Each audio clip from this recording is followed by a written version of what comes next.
Today we're dealing with a creeper, an Oncidium creeper that is. How to tame this orchid, coming up at the Orchid Hut.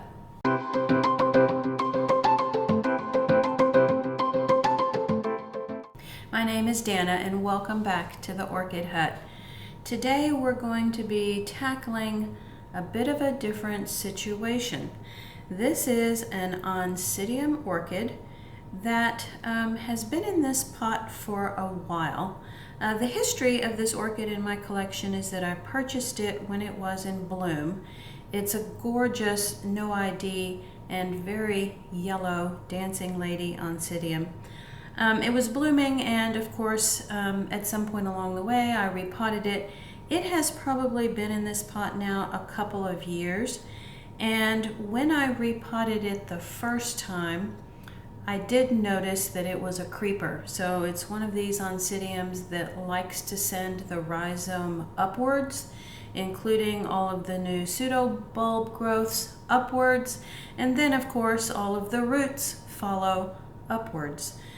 So eventually this one is not getting its roots inside the pot, and I do think that it would prefer to be mounted. That's what we're going to be doing today. You can tell, and before I set this one aside, you can tell all the roots are out of the pot. There are a few roots in the pot, but I do believe the majority want to be out of the medium. So let me show you what we're going to be mounting it on today. I have some sphagnum moss over to the side that has already been dampened, and we're going to be mounting it on this wooden slat. Now, this still has the tag on it, and I've had it for a while, and it really isn't even, I guess, sold necessarily as an orchid supply. It's called a fern slat mount, so I think a lot of staghorn ferns are placed on mounts like this. This one happens to be 8 inches, and a while ago, maybe a year and a half, even 2 years ago now, I paid $8.99 for it. US dollars. I took a quick look on Amazon before I started this video, and the ones I saw on Amazon are quite pricey for this same size. Now, I would expect to pay more if it were a 12-inch wooden slat, but even the 8-inch ones on Amazon were close to $20. So I would kind of look around, I think, before purchasing one for $20. That seems a bit pricey to me, considering, you know, that it's just constructed of some small cedar boards, maybe a few staples, and just, you know, some very simple hangers here. So I don't know. I think given the slats of cedar wood, if I could find those, I almost think that I could make one of these on my own for less than $20. But, you know, shop around before spending that kind of money. All right, so we're going to get started by dumping this out of the pot to see actually what's in here. I do not think that I'm going to run into any ants. This orchid, of course, wintered indoors, but it was outside for a bit in early spring, and then I think I noticed that the heat was getting to it a bit. It started looking a little bit unhappy in the heat, and so I brought it back in under the grow lights, and it seemed to perk back up. It also seemed to not need watering quite as often indoors. Okay, so it looks like I repotted this one in some smaller bark chips, which, you know, was probably an okay choice for an Oncidium. I will put a link in the upper right hand corner of the screen if I can find that repotting video, and or I'll insert some pictures of the blooms if I can still find that on my computer. I recently had to upgrade a lot of my technology, and as usual, that sometimes causes things to be lost, misplaced, etc. So I will see what I can find. So the root system is more extensive inside this media than what I would have guessed. We'll look in just a second and see how alive it is. This one has not rebloomed for me, so there's something about its care that is not ideal. Maybe by putting it on a mount and possibly hanging it outside in a very shaded location. We'll have to see if it can tolerate the heat if I'm, able to water it probably on a daily basis in my area. And I'm just trying to work out as much of this bark as possible. I will probably eventually have to take it to the sink to rinse the remainder out. It would not be the end of the world if some of this bark remains when I mount the orchid. It doesn't have to be, 100% completely clean. Okay, so I have a feeling that's about as good as I'm gonna do with not having the water under the sink. Okay, so I'm going to take a bit of a break. I'm going to see if I can rinse out a bit more of the bark, and I will be back with the setup to mount this to the wooden slat. Okay, be right back. Okay, back from the sink. As you can tell, not every little piece of bark even washes away under the sink. And it kind of gets to a place where you just have to notice whether you've done as much as what is reasonable, because you really, you don't want to spend hours and hours trying to pick out all of those little tiny pieces of bark which are still clinging to some of the root system. Now, the other thing I think to notice after this rinse at the sink is that the air roots are very much alive because they have turned green. There is some of the root system that was in the pot that is alive, but not much. And then there's also a good bit of the root system where you can see the threads of the roots, and I can feel that the roots are very papery and soft rather than something that has substance. So this is another situation where trimming this root system is going to be challenging because I want to cut away some of the dead. I'm probably going to accidentally cut away some of the live, and I won't even 100% be able to get all of the dead roots out. But it's a matter of making incremental improvement in the root system. It's not about perfection. Okay, so I have my cutters here already sterilized and ready to go, and I'll be starting at the bottom, making sure that these nice live air roots are out of the way, because the bulk of this at the bottom, well actually all of this at the very bottom, is dead. So if you begin by taking at least this much off, then you've already made an improvement by cutting off some of the dead root system. Okay, now that has been cut away. Now we just slowly work our way up. I can tell right here that this root is alive. It's also got the tiniest of little branching happening right there with new little root tips. So, if I can avoid cutting that one off, that would be a good thing. So I'm just going to continue to cut at the very bottom where it is obviously dead.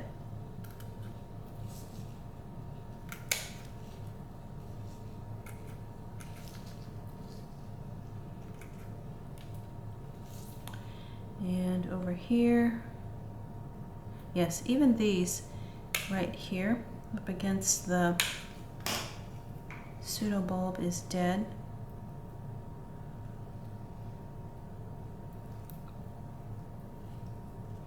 This is dead, but this one is somewhat alive, so let me cut right here. Right there.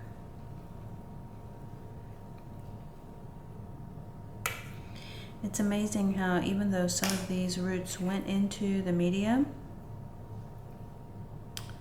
they weren't particularly happy down there. Okay, now the trimming begins to get a little bit more delicate because I'm trying not to cut anything that's living.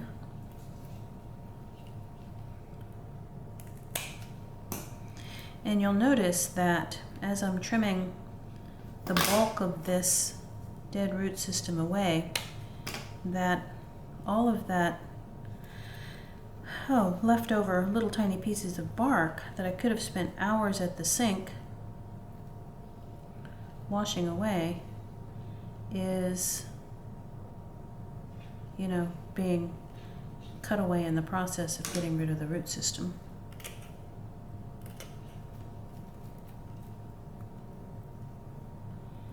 Now let's have a look at this one.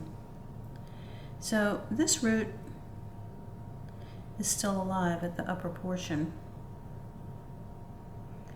There may be some slight indication of new root tips down towards the bottom. So I'm going to leave that one. It's not worth the time or effort to try to work out that last little bit of dead. These are not alive either.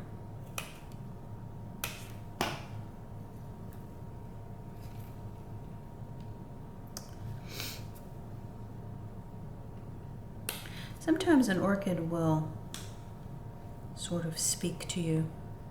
And if you pay careful attention, you can sometimes figure out that it is wanting something different in order to thrive. And so you try something.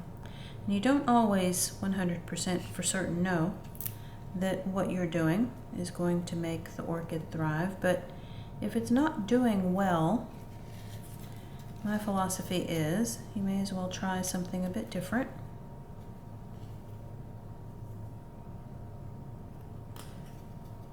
And this is, you know, already far more tedious than a Phalaenopsis repot just because the root system is finer and there are more roots to have to sort through. Okay, so there's really, maybe with the exception of this one little place right here, there's really not much more going to be needed here shortly. It will be improved, but not perfect.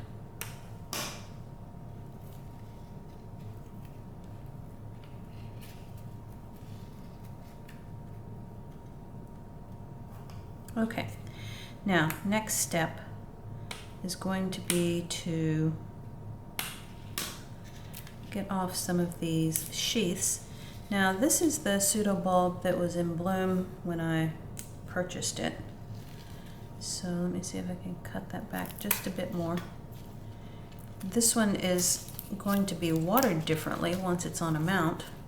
There will likely be more water coming at it from different directions. So having those sheaths on there is not ideal because water can sort of collect. The sheath is there for a purpose while the bud is developing, but once the bud is developed and the sheath has dried and turned brown, it really doesn't have a vegetative purpose, I guess, for the orchid. It's just a remnant. Okay, so now let's point this out because this is really important, especially if you have an Oncidium doing this as well, so that you can see what's happening with the rhizome. So this was one of the seedling pseudobulbs. And I remember when I potted this orchid, after I purchased it, there were a couple of seedling pseudobulbs that I remember cutting away because they were causing a problem potting because everything was growing at a different level, and I was going to have to bury them in order to get the newer pseudobulbs at the top of the media. So I remember cutting a few away, and today I'm probably going to cut away this one.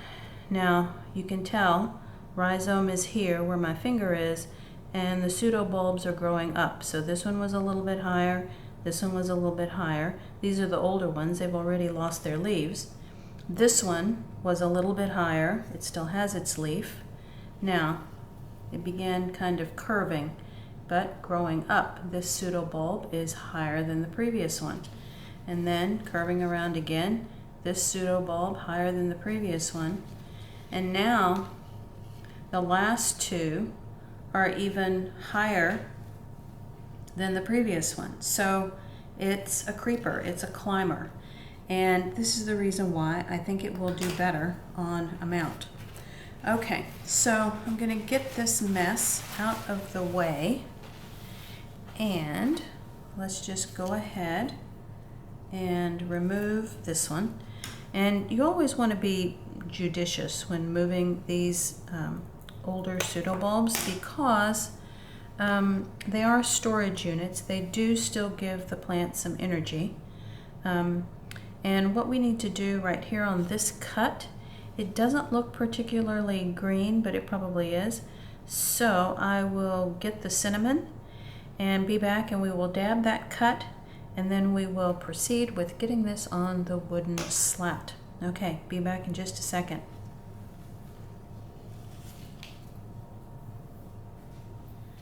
Okay, so I think I have all of my supplies here that I'll be needing to mount this orchid onto the wooden slat. And just for good measure, I'm going to spray this. I'm not really seeing a specific purpose for why I'm spraying this other than kind of just for good measure. And one of the things that spraying does is it allows my finger to be a little bit wet from the spray. And I put the cinnamon on my finger, and I go to the place where I removed that oldest pseudobulb, and I just gently place the cinnamon on that cut. Now, do not try to sprinkle the cinnamon because it is a desiccant, and if you get it on the rest of the root system, it will dry up the rest of your root system, which is absolutely not what we're looking for. So be cautious with the cinnamon. Okay, now we're going to cut off the tag here.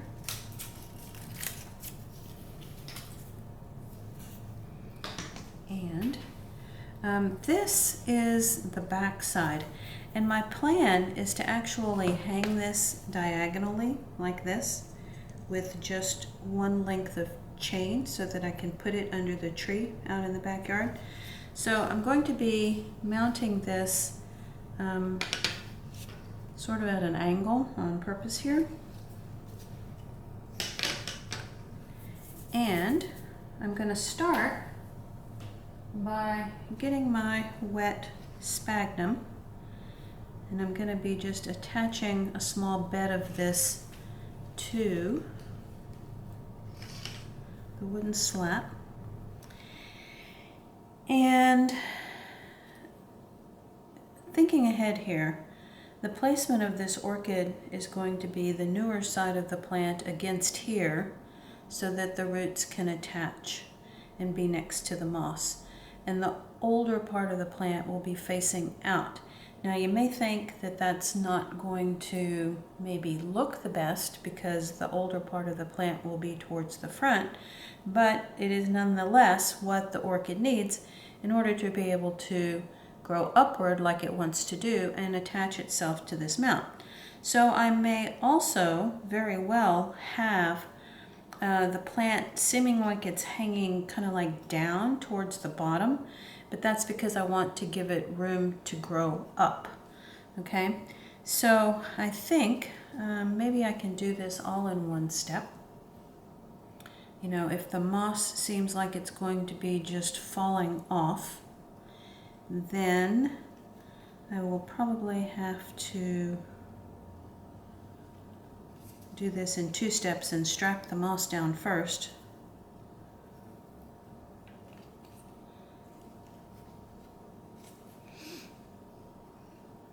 And for right now, I want the roots to be free, but able to work their way back towards the moss as they might naturally want to do. Okay, so that is looking pretty good. Now, I think I'm going to go ahead and put this attached somewhat, and then I'm going to come back and add some moss to the top of the root system that's left here. And I'm threading in my stretchy cord in between the pseudobulbs because I want the back part to be tight. And then I'm going to thread it down and hopefully cut it long enough so that on the other side I can tie it. Now I may stop talking for a moment because I'm concentrating a good bit here. I'm pulling that piece through. Let me see if I can found that piece. Okay, good job so far.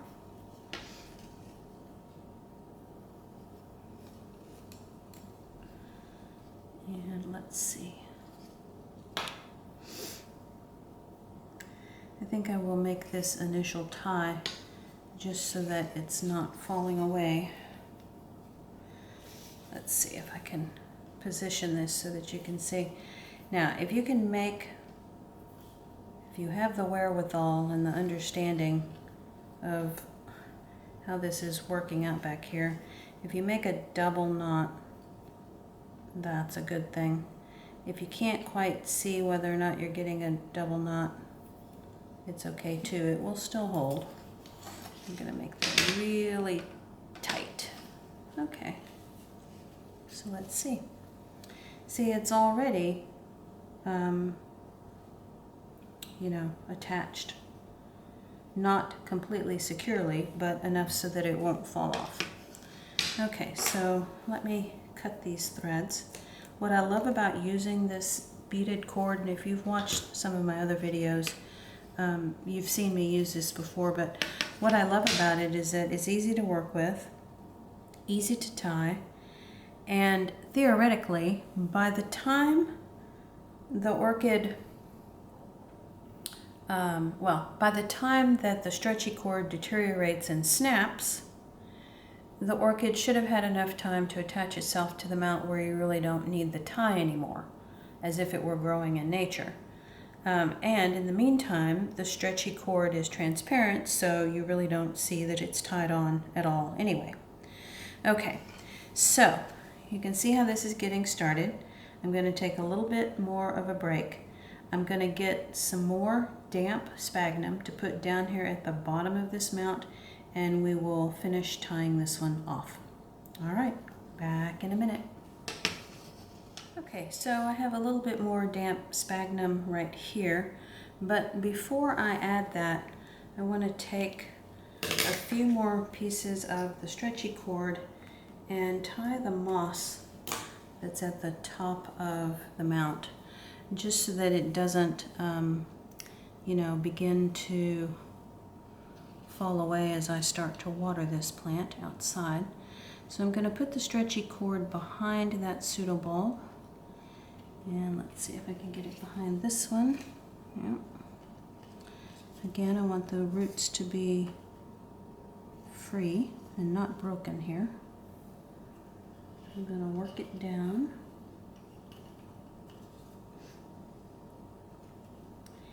And I'm going to thread it through an opening between the boards. Okay, got it on that side. And right here.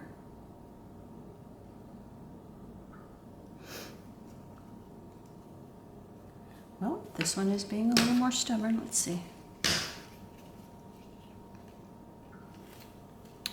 Let's just do it right here.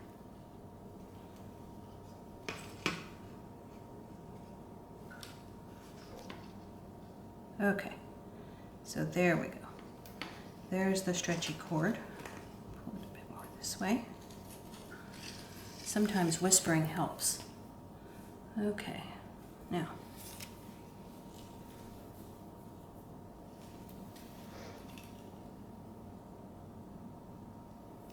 And I know that your view of what I'm doing here might be a bit occluded, but I'm putting just one cross of the cord at the back because I want to be able to thread this through again and tie it off one more time so that the moss doesn't fall off. Okay.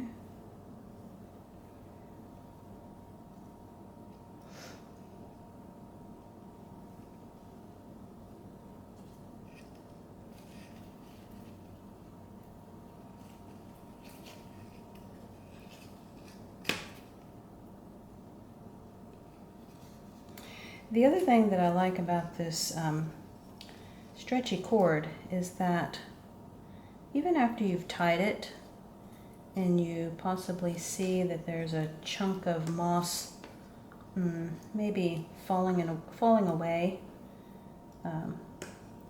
you can oftentimes just stretch it out just a little bit and tuck the moss back under the stretchy cord without having to, you know, redo the whole thing.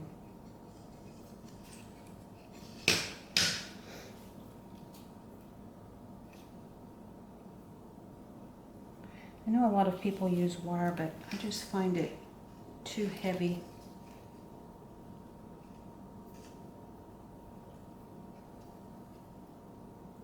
Too heavy to work with, and then too heavy to hang. All right. So now that moss is securely attached, and just cut the extra threads off. All right, now we are going to need to, you notice there it tipped forward just a little bit. We're going to need to secure this down a bit more, secure the plant down a bit more. So I think this might be a good place to do that right here.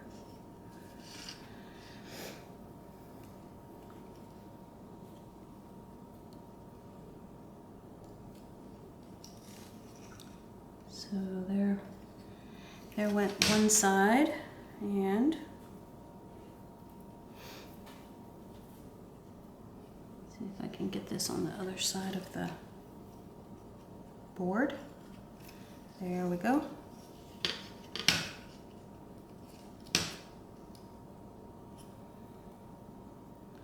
I got a little tangled in the root system here, so let me get that clear.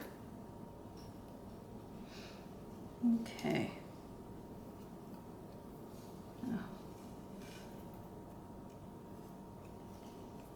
Yes, that will definitely help stabilize it.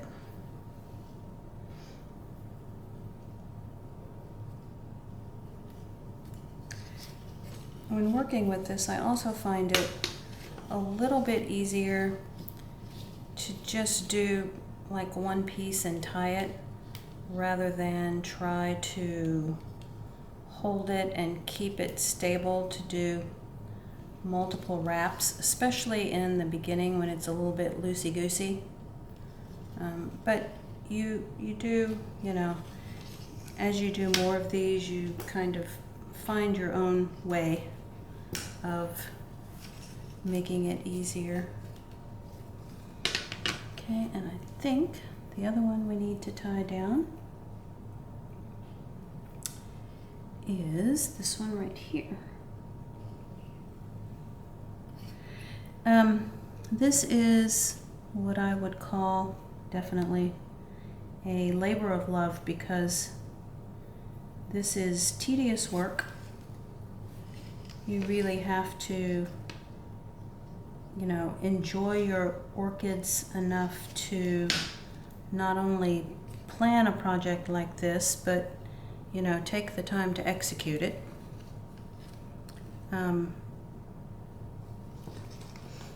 But this will give, hopefully, you know, months, if not years of enjoyment. And so that's, you know, part of the orchid growing hobby. Now, I can probably give you a really clear view of this. This is what I have been trying to do, and I know the cord is transparent, so it makes it harder to see, but I try to secure the pseudo bulb down towards the bottom.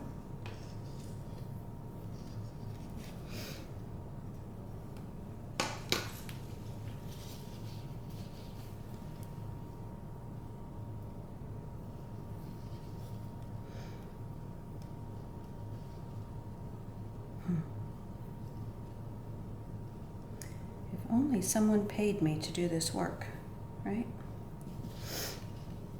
I can see why, you know, it's mostly people who are retired who, you know, really take off with this hobby, because it is time consuming if you want to do it right and be successful with it.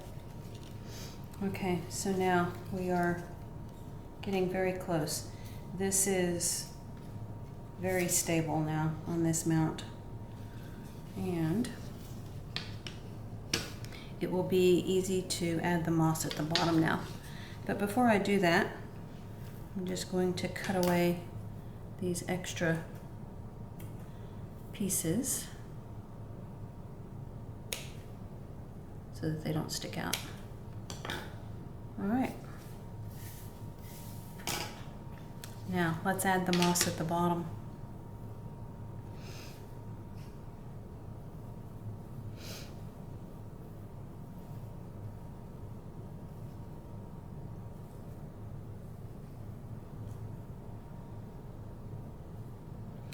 Just in case there were any root tips there that wanted to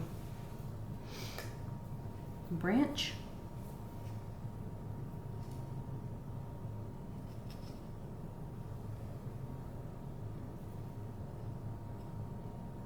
Then they will have kind of a source of moisture.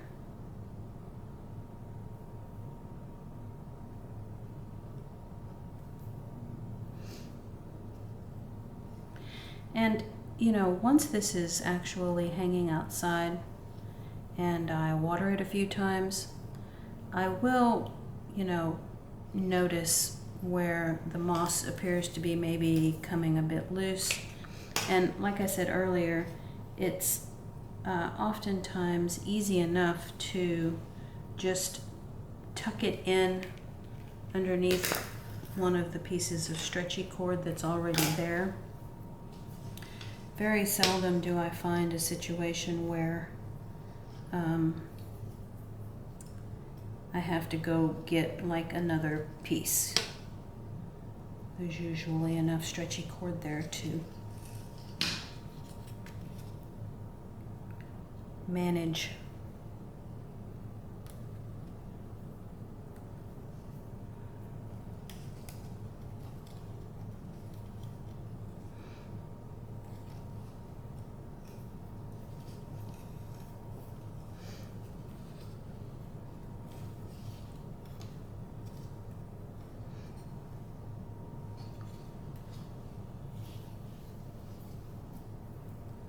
My moments of quiet are concentration.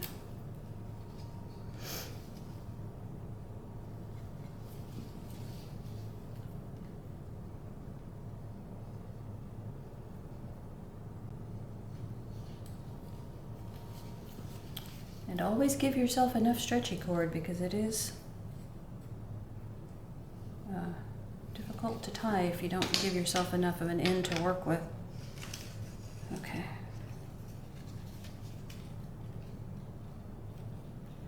that is looking pretty good. All right, so I do believe that we will call this one a day. It will be hanging in this direction. And the chain that I'm going to be using is about 9 inches long. There's one end with an eye hook that will fasten to the wooden slat right here on this little eyepiece. And then there's a chain, and then there's a hook on the other end that will hang off of a tree branch. I will be sure to do a community post to show you what it looks like when it's hanging outside. Okay, thanks so much for watching today. If you enjoyed this video or learned something new, please give it a thumbs up. The subscribe button is coming up in the bottom right-hand corner of the screen. And don't forget that notifications bell because it lets you know when I've posted something new. Thank you all so much for watching, and I will talk to you next time.